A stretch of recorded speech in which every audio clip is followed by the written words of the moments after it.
I'm Dan Galusha and welcome to another edition of Shooting Plink. I'm going to give you a tip today on painting a target, specifically the one that I have been using, and I showed you this a while back.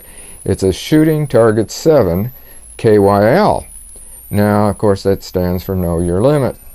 And this one will definitely stress that because it's for rimfire and also air guns. We used an air gun on it, and I'll show you here, and we'll talk a little bit more after you see this.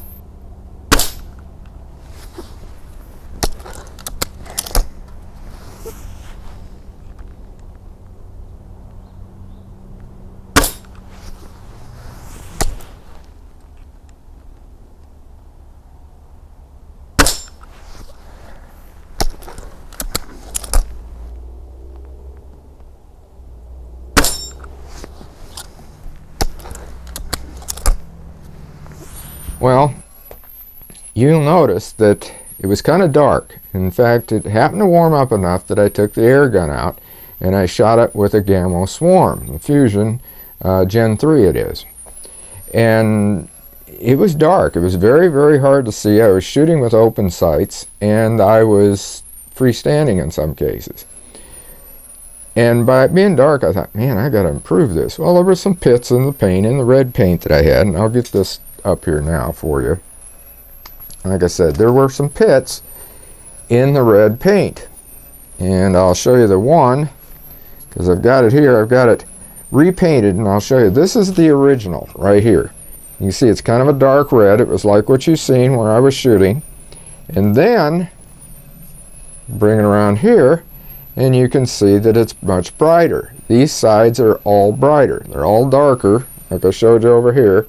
And when you get down to this one, this little dinky-doo, it's really dark. So it helped it, improved it quite a bit. And try to get it where you can see it there.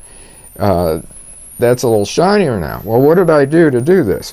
Well, as I said, it pitted a little bit on the darker ones. So I painted these, and I'll get this one so you can see what I'm talking about. They got right here. I'll come up here. It pitted it a little bit. So I thought, well, you know, it was so doggone dark.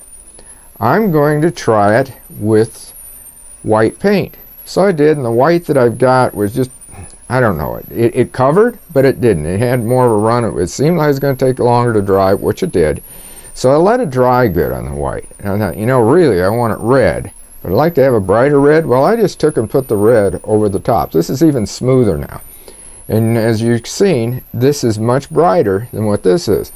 All it took was that white undercoat. And there's actually 3 coats on here because I put the red first, and there might be 2 coats of that red because, but I'm not, some of these were, some of them weren't.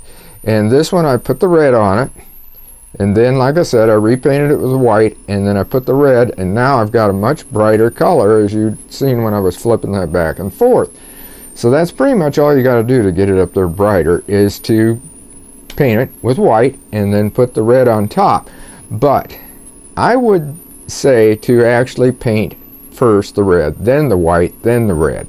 The reason being is that you'll have a red base coat then on top of this real black metal.